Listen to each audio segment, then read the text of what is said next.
안녕하세요. 정기준 원장입니다. 자, 수익 많이 나는 한 주 보내고 계셨나요? 저는 지난주부터 계속해서 시장에 대해서 살펴보고 있습니다. 변동성도 커졌고요. 그리고 특징적인 사항들이 계속해서 발생을 하고 있습니다. 국내 요인들도 나오고 있고 외부 요인들도 나오고 있습니다. 코스피 시장이 급등했다가 급락하는 이런 상황에서 사실 개인 투자자들이 대응하기가 그렇게 쉬운 장세는 또 아닌 것 같습니다. 코스닥 시장은 어떻게 보면은 약세 기조라고 봐야지 될 것 같고, 개인 투자자들이 연초부터 특히 지난주, 이번 주 들어오면서 상당한 순매수를 보여주고 있는데, 걱정은 많이 되고 있어요. 개인 투자자들이 과하게 많이 들어오는 구간에서 항상 큰 조정이 나옵니다. 오늘 조정 계속해서 시장에 어떤 조정 시그널들은 있었는데 지지가 됐었거든요. 오늘은 개인 투자자들이 사는데도 불구하고, 오늘이라는 건 지금 현재 금요일 시장입니다. 금요일 장이 끝나고 녹화를 하고 공개는 일요일 날 하고 있고요. 자, 그래서 지금 시장에서 우리가 고점에 대해서 한번 얘기를 해봐야 될 것 같고요. 고점을 정말 만든 건지, 시장이, 증시가 이제 정점을 지나는 건지, 최근에 이런 변동성은 왜 나오고 있는지 꼼꼼하게 좀 살펴볼 필요가 있을 것 같아요. 불안하거든요, 사실. 투자자분들이 다 마찬가지인 것 같아요. 고점에서 사는 것도 불안하고, 일정 부분 주식을 갖고 보유를 하고 있기 때문에 고점에서 올라가도 내려가도 좀 불확실성이라는 게 존재한다는 거가 힘든 거죠. 자, 그래서 이런 여러 가지들에 대해서 한번 전체적으로 점검을 해 보겠습니다. 자, 먼저 원달러 환율을 좀 켜놓고 있는데, 자, 원달러 환율 차트가 특이해서 먼저 말씀을 드리는 겁니다. 환율. 제가 환율과 관련돼서는 여러분들한테 이 투자 전략 코너를 통해서 자주 말씀을 드려요. 환율과 주식시장의 밀접한 관계. 환율은 어떻게 보면 금융시장을 통찰할 수 있는 눈입니다. 그렇기 때문에 환율에 대해서는 여러분들이 원리를 잘 알고 있어야지 돼요. 다른 환율 말고 원달러 환율이요. 원달러 환율에 대해서는 그 원리를 잘 이해를 하셔야지 되고, 그동안 제가 유튜브에 투자 전략 올리면서 계속해서 거기에 대해서 확인하셨던 분들은 아마도 어느 정도는 이해를 하고 계실 겁니다. 자, 오늘 어떤 뉴스들이 나왔었나 보니까 바이든이 어마어마한 부양책에 대해서 얘기를 합니다. 미국에 돈이 풀린다. 돈이 예상한 것보다 많이 풀릴 수 있다. 그리고 우려했던 미국의 금리 인상 정책, 올해 금리 인상은 하지 않고 어느 정도 인플레는 용인하겠다라는 내용이 전해져요. 중요한 포인트죠. 자, 물가가 상승 압력을 받는데, 물가 상승 압력이라는 거는 집값이 올라가고 주택 가격이 상승하고 주식 가격이 상승하고 원자재 가격이 상승하고, 가격 상승에도 불구하고, 가격 상승이 일어나면 기본적으로 통화량 자체가 늘어나죠. 거기에 돈을 푼다, 경기 부양을 계속하겠다, 개인한테 현금을 얼마씩 꼽아주겠다. 돈이 많아지죠. 달러화가 많아지죠. 달러화가 많아지면은 달러화 가치는 하락하는 거죠. 그러면 원달러 환율은 어떻게 돼야지 돼요? 원달러 환율은 내려가야지 맞습니다. 달러화 가치가 올라간다. 달러화 가치가 올라간다면 달러화 가치가 좋아진다. 그러면은 환율은 내려가는 거고, 달러 가치가 좋아진다. 원화 대비해서 달러 가치가 좋아진다면 환율은 상승이고요. 그러니까 원화 가치의 하락, 달러 가치의 상승, 이게 되면 환율은 올라가는 겁니다. 그렇게 보시면 돼요. 그러니까 기준을 달러라고 보시면 돼요. 원달러 환율은 달러화 가치가 올라가게 되면은 원달러 환율은 상승, 달러화 가치가 떨어지게 되면은 환율은 하락. 상대적인 개념입니다. 반대로, 자, 지금은 고정시켜 놓은 거는 원화를 고정시켜 놓은 거예요. 지금에 나오는 소식들로 본다면 원달러 환율은 그러면은 떨어져야지 맞죠. 하락해야지 맞아요. 달러 유동성이 풀리고 금리 인상도 안 한다면 환율은 하락해야지 맞습니다. 근데 오늘 환율이 올라서 끝났다는 점에 집중해야 됩니다. 과연 왜 저 사람은 고리타분한 환율 얘기를 주식에서 주식 얘기하는데 꺼내가지고 왜 지루하게 재미없게 하지?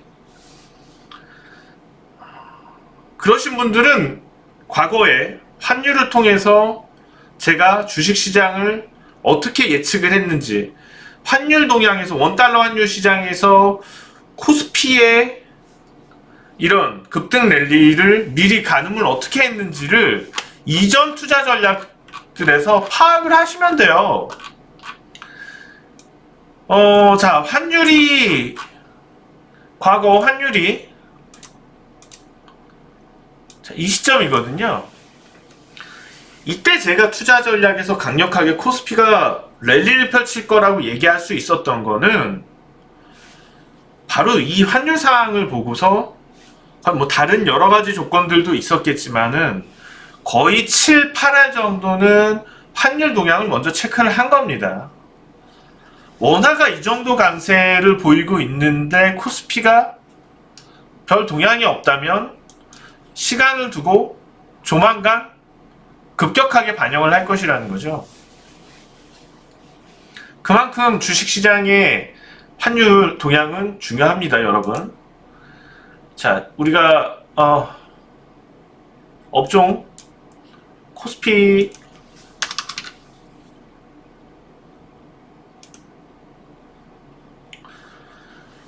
자, 지금 이 네모박스 아까 환율 보신 거랑 같은 기간입니다. 같은 기간 동안 어떻게 됐어요? 코스피는 횡보하고 있었죠. 이 당시에 저는 환율 동향을 보고 결국에 그거는 동조가 된다고 얘기를 한 거죠. 원화의 강세에 대한 부분. 그리고 그것은 단 한숨에 반영이 돼서 올라갔던 겁니다. 그렇기 때문에 이 환율이라는 거는 우리가 주식 투자하는 데 있어서 선행지표로 상당히 중요한 역할, 어쩔 때는 동행지표가 될 수도 있고요. 자, 그러면 기본적으로 우리가 생각할 수 있는 환율 동향과 오늘 나타난 환율 동향은 반대로 나타난 거죠. 오늘 환율은 많이 떨어졌었어야지 맞아요. 오히려 지난 저점인 1080선을 위협받았을 만큼의 위력적인 재료예요. 그럼에도 불구하고 환율 동향은 올랐다. 이것이 의미하는 거는 단기적으로 차익 실현 시기라고 판단한다는 겁니다. 금융시장, 주식시장만 놓고 보는 게 아니고요. 단기적으로 달러와 같이 하락에 대해서 원달러 환율 시장, 외환시장에서는 이미 두 차례에 걸쳐 1080선을 위협하면서 반영을 했다는 거예요. 이 얘기인 즉슨 코스피 시장, 국내 주식 시장에서도 많은 부분의 상승을 단선은 있습니다. 단기적으로 국내 주식 시장은 단숨에 많은 부분을 반영을 했다는 거예요. 그동안 개인 투자자들의 지지력에 의해서 이번 주 개인 투자자들의 지지력에 의해서 살아나고. 그런데 오늘은 그대로 눌려버렸습니다. 장중에 몇 번 시도는 있었지만 그대로 눌렸어요.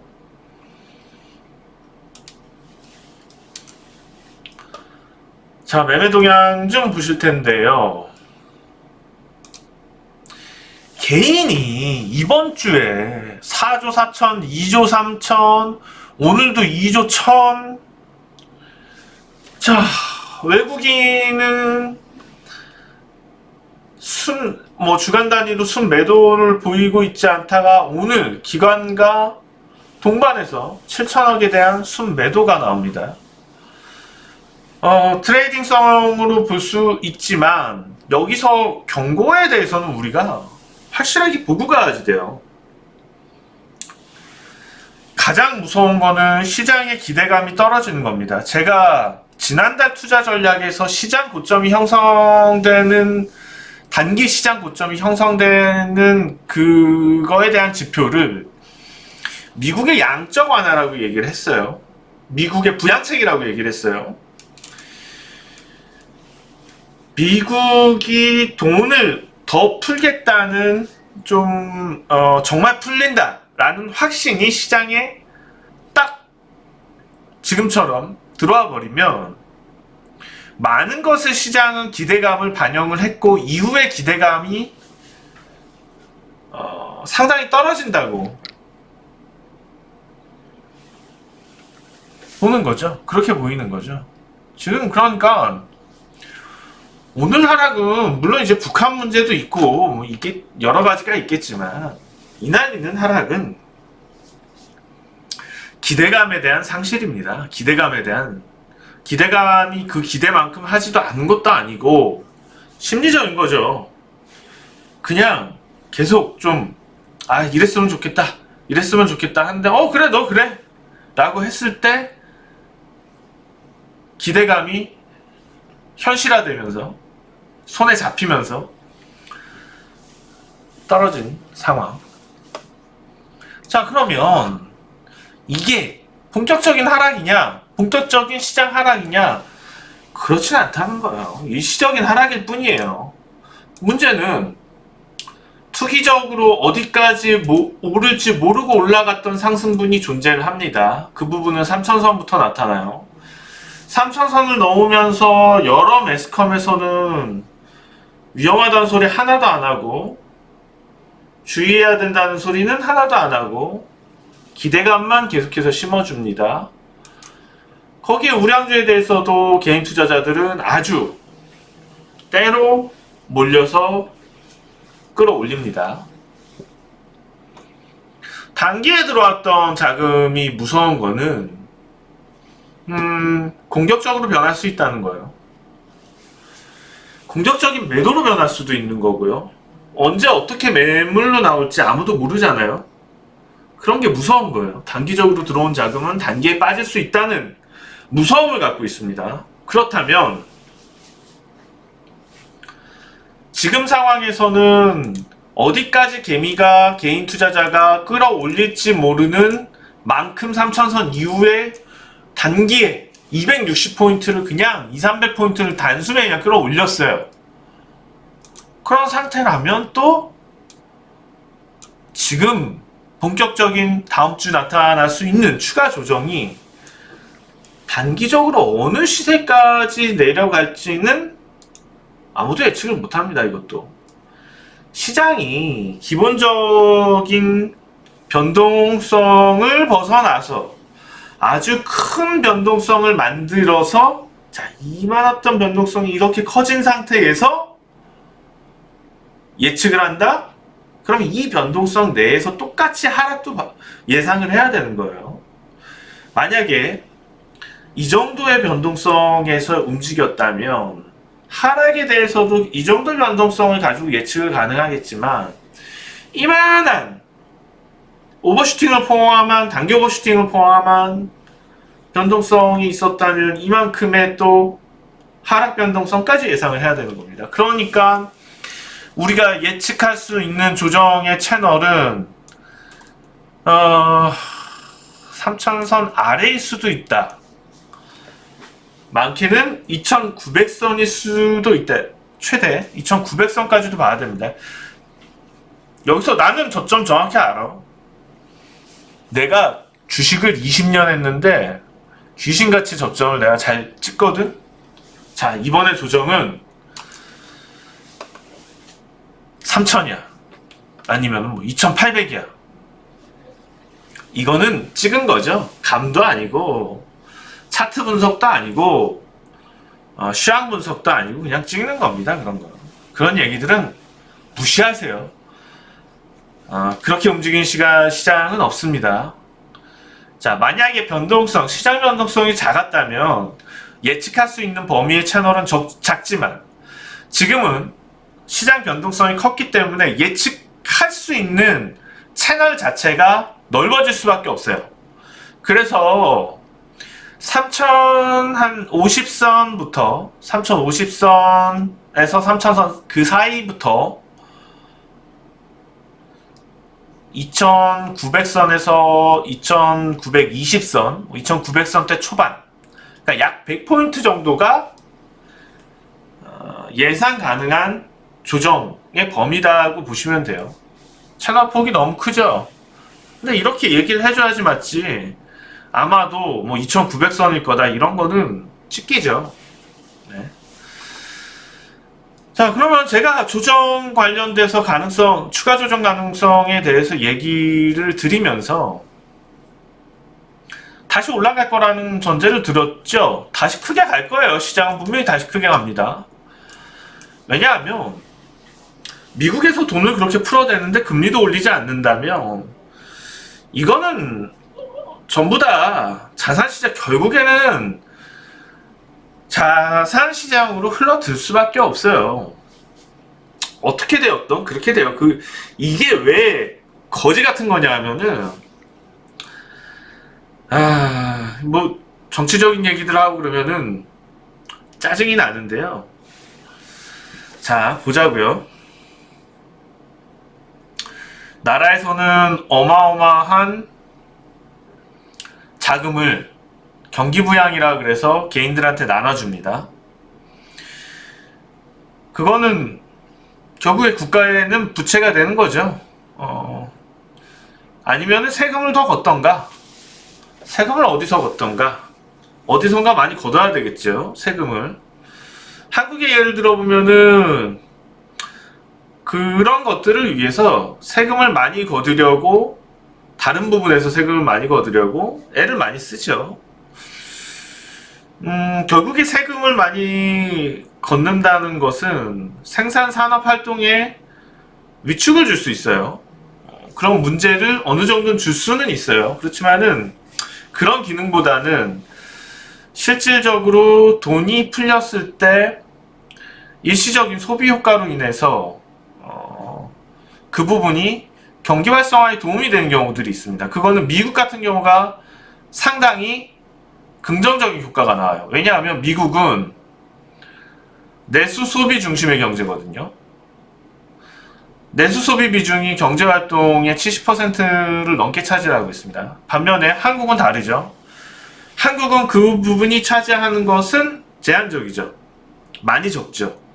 경제 활동에 있어서 수출이 담당하는 부분이 상당히 큽니다. 생산, 산업, 수출에 대한. 그러면 실질적으로 한국에서 그렇게 돼봤자 실제로 경기가 크게 활성화되는 데는 약간 언발의 오줌 누기 정도밖에 안 되는 거죠. 미국하고는 좀 다른 게 있어요. 자, 그런데 그렇게 개인한테 흘러간 돈들이 어마어마하게 큰 건 아니에요. 이 사람들한테 흘러간 돈들은 대부분 소비가 됩니다. 저축으로 이어지기는 사실상 쉽지 않은 정도의 자금이에요. 개인들한테 그렇게 흘러 들어간 자금은 물가 상승, 원자재 가격 상승을 이미 만들고 있습니다. 그렇다면 물가 수준이 올라가요. 그러면 이들이 과거 100만 원으로 살 수 있었던 물건과 현재 100만 원어치의 물건은 다르다는 거죠. 과거 100만 원으로 살 수 있을 만큼 100만 원어치를 살 수가 없어요. 일단 우선은 그렇고, 결국에는 뭐 재정에 대해서 걱정을 하게 된다면 세수를 늘릴 수 있는 방법들을 정부에서는 생각을 해야지 되면 결과적으로 그 돈은 어느 정도는 다시 뺏어 갈 수밖에 없는 거겠죠. 가장 세금을 많이 거둘 수 있는 건 한국 같은 경우에 투명하게 많이 거둘 수 있는 건 직장인일 거고, 미국도 사실은 그런 부분에 있어서 좀 소비자 측면, 서민 측면에서 유리한 점은 하나도 없습니다. 결과적으로 100만 원을 받았지만 100만 원이 나중에 다 따지고 본다면은 100만 원은 다 결국에 뭐 자식의 빚이 됐던 누구의 빚이 됐던 결국에 다 본인들 빚이 되는 거예요. 그것도. 근데 그렇게 한 돈들은 결국에는 어디로 가나요? 저축이 되지 않는 이상 결국에 산업으로 흘러 들어가게 되죠. 산업으로 흘러 들어가는 여러 가지 자금 경로에 있어서 자산시장으로 흘러 들어가는 거는 결국에는 대규모 자금들, 예를 들면 투자은행에서의, 미국 같은 경우에 뭐 투자은행에서 실질적으로 베팅을 할 수 있는 금이 늘어날 수 있게 되는 거고, 이 경로 자체에 대해서 우리가 고민을 해봐야지 되는 거는, 실제로 그런 거에 있어서 부가 창출되는 효과는 자산을 많이 갖고 있는 사람들일 수밖에 없고, 경제 활동에 참여하는 데 있어서 피라미드 사슬에서 위에 있는 쪽으로 계속해서 자금은 모아져서 올라간다는 거죠. 결과적으로 나라에서는 개인들이 한 달, 두 달 정도 소비할 수 있는 정도의 자금을 준다지만, 먼 미래로 봤을 땐 빌려주는 정도인데, 이게 흘러 들어가는 거는 결과적으로는 고액 금융사슬에 있어서 상위권에 있는 고위 자산가 쪽으로 흘러 들어가게 된다는 거죠. 한국도 마찬가지죠. 이런 결과에 의해서 부익부 빈이 더 심해지는 겁니다. 결과적으로는 자산 가격은 상승을 더 많이 할 텐데, 실제로 자산을 갖고 있는, 고액 자산을 갖고 있는 사람들의 자산은 몇 배가 더 올라가게 되죠. 그런데 개인들 같은 경우에는 자산을 많이 갖고 있을 수가 없단 말이죠. 근데 물가 상승률이 그렇게 되는데 소득도 그만큼 따라갔냐? 그렇지 않다는 겁니다. 그러면 이 정책은, 개인들한테 돈을 나눠주는 정책은 사실상 부자들을 더 부자로 만드는 정책이 되는 거고, 나중에 볼 때 서민들을 더 가난하게 만드는, 사회 취약계층들을 더 취약하게 만드는 정책이에요. 다만 표면적으로 보여지는 데 있어서 지지를 얻기가 좋겠죠. 미국이나 한국이나 그런 부분에 있어서는 별 차이는 없는 것 같습니다. 어찌 되었거나 이런 측면 때문에 결국에 자산시장 가격은 추가적으로 더 오를 수밖에 없다는 겁니다. 그런데 우리가 자산을 어느 정도 확보해 두지 않는다면 더 소외되는 거예요. 만약에 이 상태에서 인플레가 어마어마하게 나타나는데 우리가 주식도 안 들고 있어봐요. 우량주라도 뭐 하나 안 들고 있어봐요. 삼성전자가 진짜 뭐 100만원, 200만원 다시 가는데, 현대차도 여기서 뭐 2배가 올라갈 수도 있는 거고, LG전자도 그런데, 실제 물가 상승률, 실제 자산의 상승률에 대해서 가지고 있지 않으면 그만큼 소외된다는 건 가난해진다는 얘기거든요. 우리가 그렇기 때문에 지금 전 세계 이런 정책에 있어서 개인들이 대응할 수 있는 건 사실 주식을 사서 남는 것밖에 없어요. 지금 개미 투자자들이 너도 나도 돈을 싸들고 들어오는데, 실제로 지난번에도 한번 말씀드렸죠. 미리미리 준비해서 좋은 주식들 몇 억씩, 몇십억씩 사서 모은 건 강남 쪽 자산가들이에요. 자, 우리는 주식 투자를 하면서 당장 용돈벌이를 할 건지, 아니면 내 자산을 안정적으로 늘려갈 건지 그 결정은 해야지 됩니다. 근데 제 방송, 제 투자 전략을 보시는 분들은 이왕이면 내 자산을 어떻게 안정적으로 많이 늘려갈 건지를 생각을 하고 보셨으면 좋겠습니다. 그게 기본 베이스거든요. 제 투자 전략의 베이스는요. 어찌됐거나 이런 정책 기조가 있으면 한국도 똑같이 맞춰서 할 거예요. 이제 뭐 환율 균형도 있을 거고요. 선거도 있고요. 그런 것들을 감안하게 된다면은 우리가 지금 뭐라도 하나, 뭐 부동산은 사실상 좀 지난 특집에서도 말씀드렸지만은 과열이 심하고, 국내 주식시장은 실제로 뉴욕 증시나 과거에 뭐 다른 시장들하고 장기적으로 보게 된다면 매우 저평가되어 있는 시장입니다. 성장에 비해서, 기업들의 성장, 주요 기업들의 성장에 비해서. 그런 것을 감안한다면은 시장이, 제가 지금 앞서서 단기 조정 얘기 드렸는데, 그렇다고 떠날 생각을 한다거나 그렇기보다는 어떤 기회를 엿볼까? 그게 필요하다는 거죠. 왜냐하면 이제 주식이라도, 좋은 주식이라도 못 들고 있으면 정말 가난해지게 되거든요. 정말 서민들은 취약계층이 되기가 쉬울 수 있는 사회 구조, 전세계 정책입니다. 지금 코로나 때문에 이게 더 심해졌다. 이것 때문에 문 닫고 있는 가게, 손해보고 있는 가게, 지금 한국을 놓고 보자고요. 1층, 과거에 1층 빈대가 어디 있어요? 지금 1층 임대로 나온 데가 어마어마하고요. 이 사람들한테 뭐 보조해준다고 100만원, 200만원? 이거 줘서 사실 죽는 가게가 살아날 수가 있어요. 못 살아나요. 그런데 만약에 그런 돈들이 퍼질러지면은 실제로 자산 가격이 올라가게 되죠. 근데 사회 취약계층들이 자산을 얼마나 들고 있겠냐고. 그 사람들은 거기서 소외되는 거고, 자산을 많이 들고 있는 고액 자산가들만 더 부자가 되는 거예요.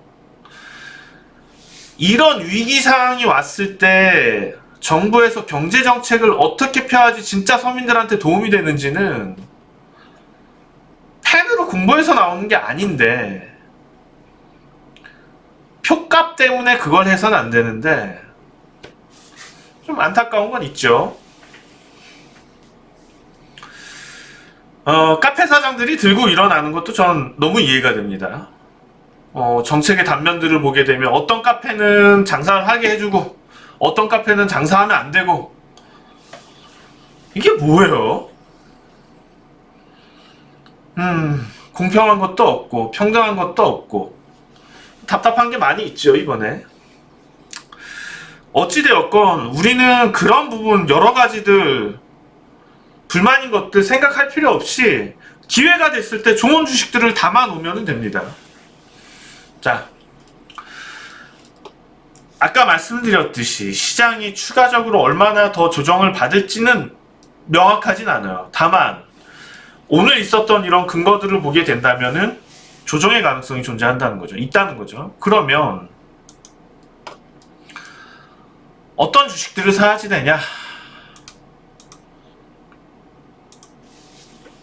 많이 말씀드리는데 일단 현대차에 대해서는 좀 볼 필요가 있습니다. 현대차 사실 애플카 얘기 나오기 전에 미리 추천 매수 얘기를 많이 드렸었죠. 현대차에 대해서는 18만원대에서 제일 많이 말씀을 드렸던 것 같아요. 테슬라의 전기차 성장성들은 기성자동차 업체들이 내놓는 전기차 산업에 대한 전망 전략에 대해서 변화되면서 분산되면서 기존의 자동차 업종들이 가지고 있는 기본적인 PER 적정 가치 수준은 확 올라갈 것이다. 그러면 현재 PER, 자동차 업종의 PER이 10배 전후에서 왔다 갔다 했다면 이게 20, 30배까지 높아질 수 있다는 거죠.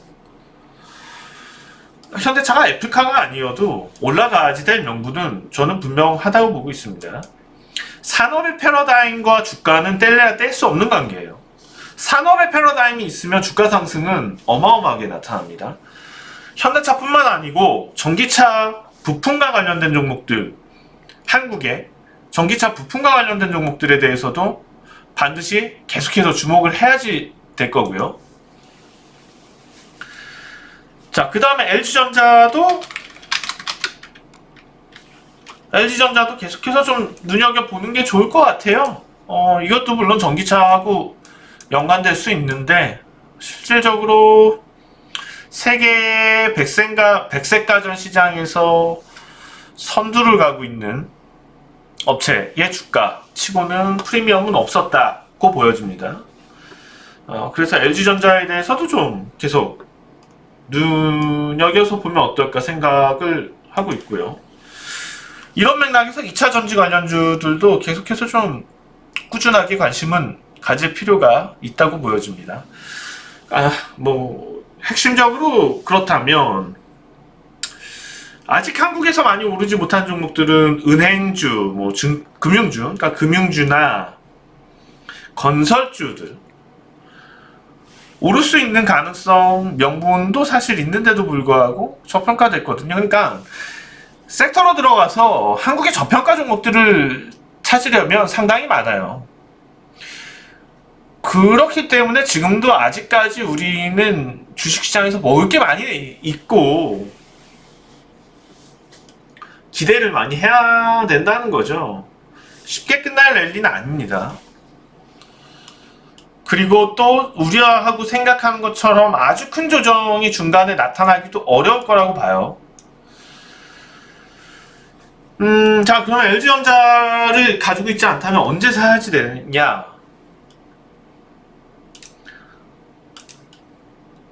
조정이 나타난다면 실제로 13만원이 위협을 받을 수도 있죠. 최저점 못 잡습니다. 아까 말씀드렸듯이 코스피 지수가 변동성이 이런 상태에서 저점 채널이 100포인트가 넘는데 최저점을 기다리고 있으면은 그 전에 분명히 반등해서 올라갈 거예요. 못 사고. 그러면 내가 매수해도 당연히 떨어질 거지만 본인이 매수하면 떨어지는 게 정상이에요. 원래 주식이 그런 거예요. 원래 주식은